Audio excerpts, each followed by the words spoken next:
पंचमः पाठ है, पांचवा पाठ, गीतामृतम, गीता का अमृत। तम तथा।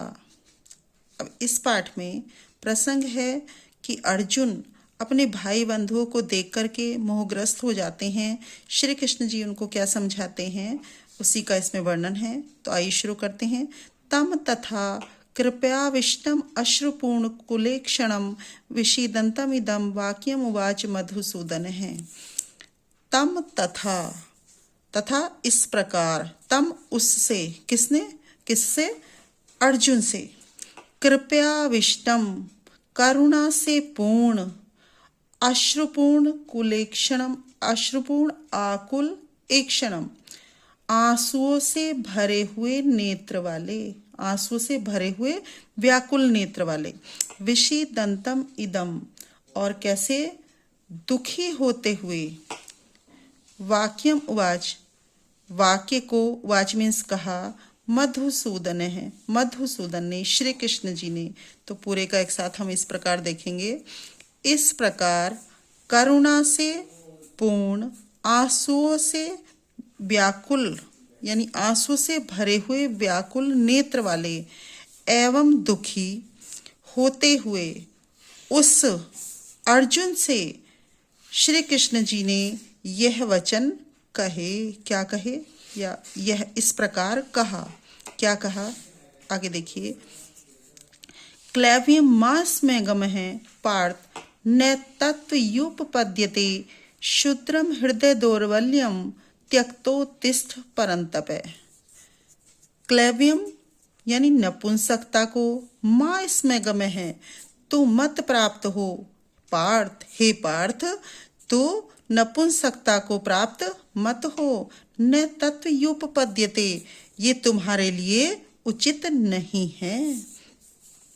आगे, क्षुद्रम हृदय दौर्बल्यम, यानी हृदय की क्षुद्र दुर्बलता को त्यक्तो मीन्स त्याग कर, उत्तिष्ठ उठ खड़े हो, परंतपः शत्रुओं को ताप पहुंचाने वाले। तो पूरे का एक साथ देखिए। पार्थ किसके लिए आया है? अर्जुन के लिए। हे अर्जुन, तो नपुंसकता को प्राप्त मत हो, यह तेरे लिए उचित नहीं है। परंतपः, क्योंकि शत्रुओं को ताप पहुंचाने वाले, हे अर्जुन, हृदय की तुच्छ या क्षुद्र दुर्बलताओं को त्याग कर युद्ध के लिए उठ खड़े हो। नेक्स्ट देखिए। अशोच्यान अन्वशोचस्त्वं प्रज्ञावादांश्च भाससे गतासून अगतासूंश्च नानुशोचन्ति पंडिताः। शोक करने के अयोग्य, अशोच्यान यानी जिनके लिए शोक नहीं करना चाहिए या दुख नहीं करना चाहिए, अन्वशोचस्वतम, उनके लिए तो शोक करता है। प्रज्ञावादांश्च भाससे, और विद्वानों जैसी, भाससे मीन्स बोलना, और विद्वानों जैसे वचनों को भाससे मीन्स बोलते हो। गतासून, गतासूंश्च यानी जो मृत हैं, गतासून जो मृत हैं, और अगतासून जो जीवित हैं, यानी मृत और जीवितों के विषय में नानुशोचन्ति मीन्स शोक नहीं करते हैं। पंडिता मीन्स विद्वान लोग। तो पूरे का एक साथ देखेंगे। हे अर्जुन, जो शोक करने योग्य नहीं है उनके लिए तो शोक करता है या दुख करता है। और च मीन्स और, प्रज्ञा मीन्स विद्वान जैसे, यानी और विद्वानों के से वचनों को भाष्य मीन्स कहता है या बोलता है। पंडितः जो विद्वान लोग हैं वो मृत और जीवितों के लिए शोक नहीं करते हैं। आगे देखिए।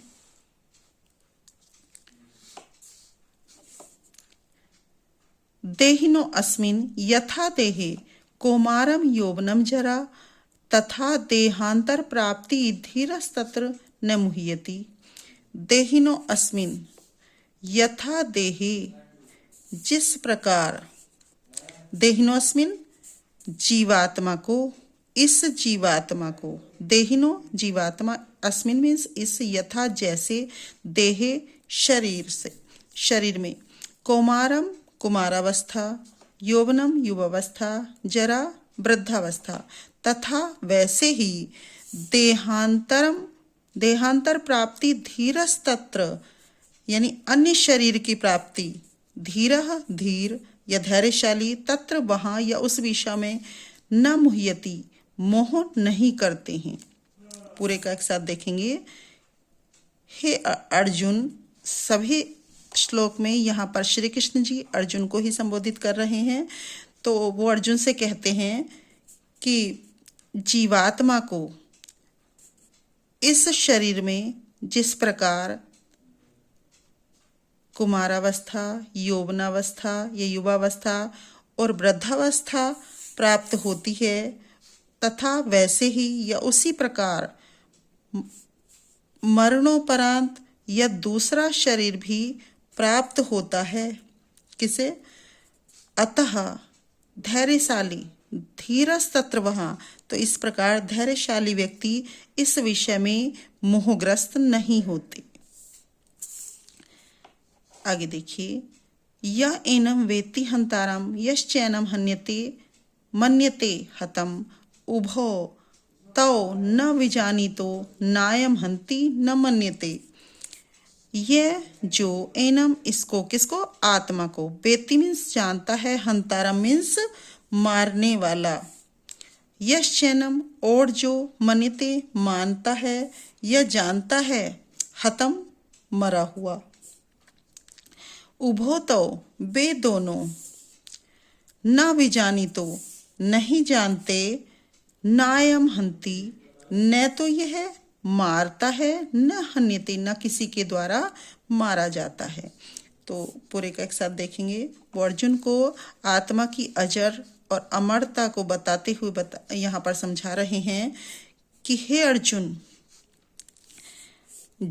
जो इसे मारने वाला मानता है, यैनम वेत्ति हंतारम, जो इसे, हंतारम मीन्स मारने वाला, वेत्ति मीन्स मानता है, ये जानता है, यश्चैनम और जो इसे मरा हुआ मानता है, उभोतौ वे दोनों ही, न विजानी तो नहीं जानते, नायम यह नहीं, न मरता है, यानी न तो ये किसी के द्वारा मरता है और न ही किसी के द्वारा मारा जाता है।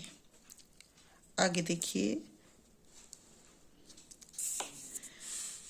वासांसि जीर्णानि यथा विहाय नवानि गृह्णाति नरोपराणि तथा शरीराणि विहाय जीर्णान्यन्यानि संयाति नवानि देहि। वासांसि वस्त्र, जीर्णानि मीन्स जीर्ण या फटे पुराने, यथा जैसे, विहाय मीन्स छोड़कर, नवानि मीन्स नवीन, गृह्णाति मीन्स ग्रहण कर लेते हैं, नरोपराणि मनुष्य दूसरे। जिस प्रकार मनुष्य पुराने वस्त्रों को छोड़कर, यानी जिस प्रकार मनुष्य दूसरे वस्त्रों को छोड़कर, कैसे दूसरे वस्त्र, फटे पुराने वस्त्रों को छोड़कर नए वस्त्र ग्रहण कर लेते हैं, तथा शरीराणि विहाय जीर्णान्यानि संयाति नवानि देहि, वैसे ही आत्मा पुराने शरीरों को त्याग कर नए शरीरों को ग्रहण कर लेते हैं या दूसरे शरीरों में चला जाता है।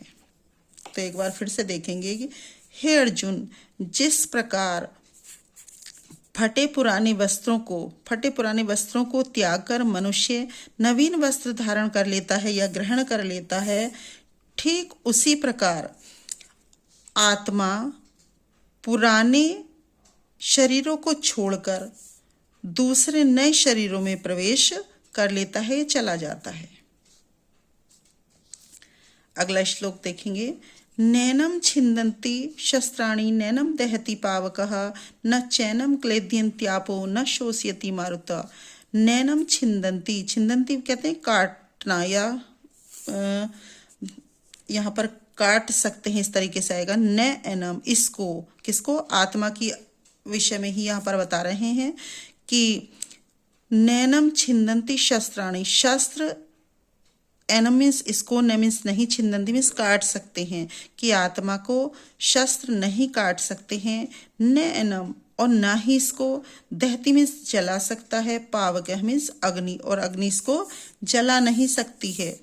न चैनम क्लेद्यंत्यापो, च एनम, और इसको ना ही आप कहते हैं जल, क्लेद्यंत मीन्स गीला कर सकता है, और जल इसको गीला नहीं कर सकता है।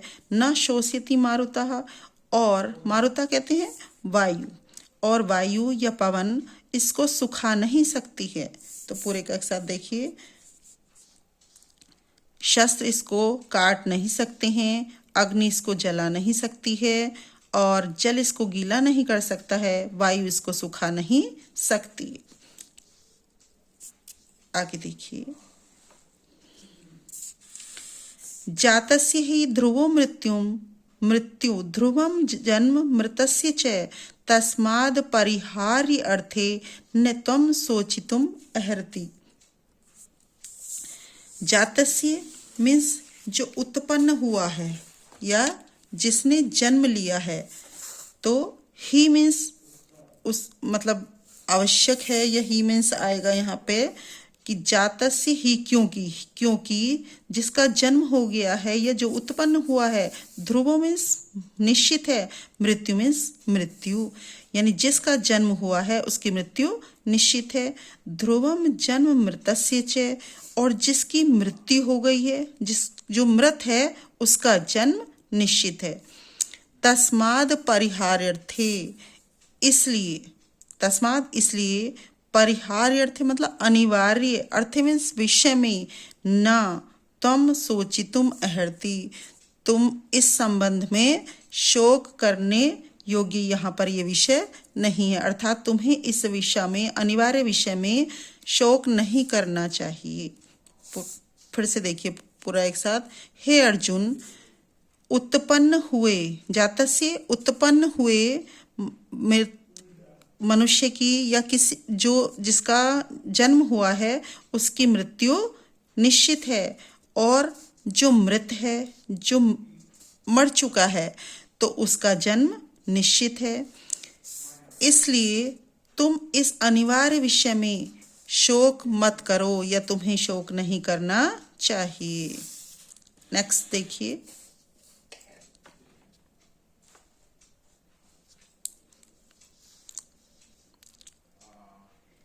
यदृच्छयाचोपपन्नं स्वर्गद्वारम् अपावृतं सुखिनः क्षत्रिया पार्थः लभन्ते यत् युद्धम् ईदृशम्।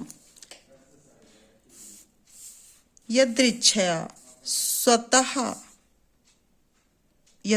स्वतः च उपपन्नम, और प्राप्त हुए, यानी स्वतः प्राप्त हुए, और स्वर्ग द्वारम अपावृतम, अपावृतम कहते हैं खुले हुए द्वार, और स्वर्ग के खुले हुए द्वार रूपी युद्धम ईदृशम, ऐसे युद्ध को क्या जानो, सुखिना सौभाग्यशाली क्षत्रियों को लभंते में प्राप्त होते हैं। संबोधन है, हे अर्जुन, स्वतः प्राप्त हुए और स्वर्ग के खुले हुए द्वार रूपी ऐसे युद्ध को सुखिन सौभाग्यशाली क्षत्रिय प्राप्त करते हैं।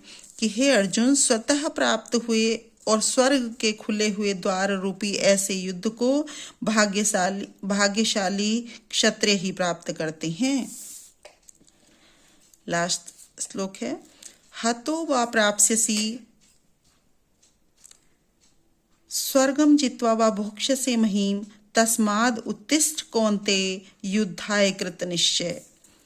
कौन्ते, हे कुंती के पुत्र अर्जुन, हतो वा प्राप्स्यसि, अब यहाँ पर श्री कृष्ण जी कहते हैं अर्जुन से, हतो यदि तुम मारे जाते हो, वा प्राप्स्यसि स्वर्गम, तो स्वर्ग को प्राप्त करोगे, जित्वा वा भोक्ष्यसे महीम, अथवा जीतते हो तो क्या करोगे, महीम मीन्स पृथ्वी का, भोक्ष्यसे मीन्स सुख भोगोगे, तस्माद उत्तिष्ठम, इसलिए उठो, युद्धाय, युद्ध के लिए, कृत निश्चय मतलब युद्ध का निश्चय करके उठ खड़े हो। हे कौन्ते, तुम यदि मारे जाते हो तो क्या होगा, स्वर्ग को प्राप्त करोगे, और जीतते हो तो पृथ्वी का सुख भोगोगे। इसलिए युद्ध का निश्चय करके, युद्ध के लिए निश्चय करके उठ खड़े हो।